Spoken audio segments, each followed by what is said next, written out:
still is, forming steady hearts in unsteady times, with Pastor John L. Widdifield. Ecclesiastes 3:11 says, He has put eternity into man's heart. That ache, the ache within you, that ache is older than the age and larger than the moment. Be still before the Lord.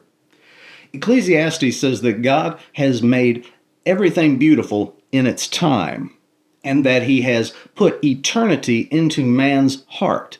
And then comes the humbling word, yet so, that he cannot find out what God has done from the beginning to the end. There is the dignity and the limit of man in one single breath.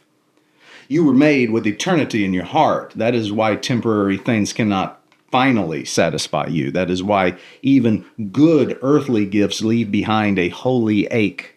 That is why beauty wounds as well as delights, and that is why time feels both precious and very, very strange. That is why the heart keeps reaching beyond what the hands can hold. Man is not merely an animal seeking comfort. He is a creature haunted by forever. But the same verse says he cannot find out what God has done from beginning to the end. Eternity is placed in the heart, but the whole map is not placed in the hand. We long beyond time, but we do not master time. We sense the vastness of it all, but we do not govern it. That tension can make the soul restless. The unformed heart tries to quiet the eternal ache with temporary noise. It buys, it scrolls, consumes, travels, argues, indulges, achieves, distracts. But the ache remains. It remains because it is not a malfunction. The ache is a witness. Eternity in the heart is not cruelty. It is a homing signal. It tells us we were made for more than survival, more than sensation, more than productivity, more than being entertained to death. It tells us that the world is filled with gifts, but no gift is God. It tells us that time is very, very meaningful, but time is not ultimate. The interior movement here is from distraction to holy belonging. Not all longing should be numbed. Some longing should be interpreted. Some emptiness is not a sign that something has gone wrong in your life. It is a sign that you were made for God. A person may possess much and still be poor in all of eternity. Another person may have very little and yet be very rich toward God. The difference is not circumstance, it is orientation. Ecclesiastes does not flatter human pride. It will not let man become God. But it also does not reduce man to dust and appetite. It says you are small and eternity is in your heart. You are limited and yet you are summoned beyond the visible. You cannot find out everything from beginning to end and yet you are not meaningless. This is why faith studies the heart. It does not erase mystery. It places mystery before God. It does not pretend time is easy. It teaches the soul to live in time with eternity set within it. The heart becomes steady when it stops demanding that temporary things do eternal work. Much of the modern world is simply an industry built around misdirecting that longing.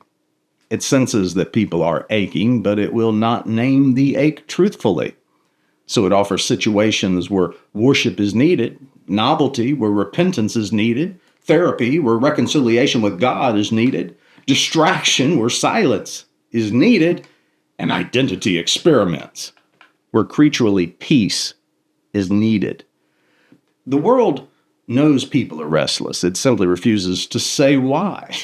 So the ache gets commercialized, it gets medicated, it gets politicized, it gets digitized, it gets aestheticized.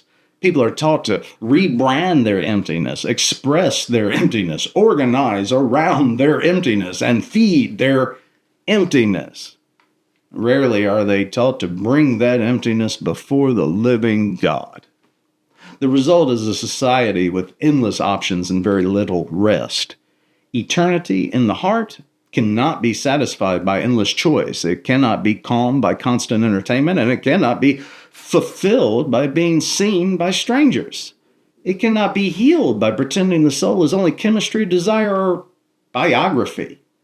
The human person is deeper than the age is willing to admit. This is why the church must not become another vendor of temporary relief.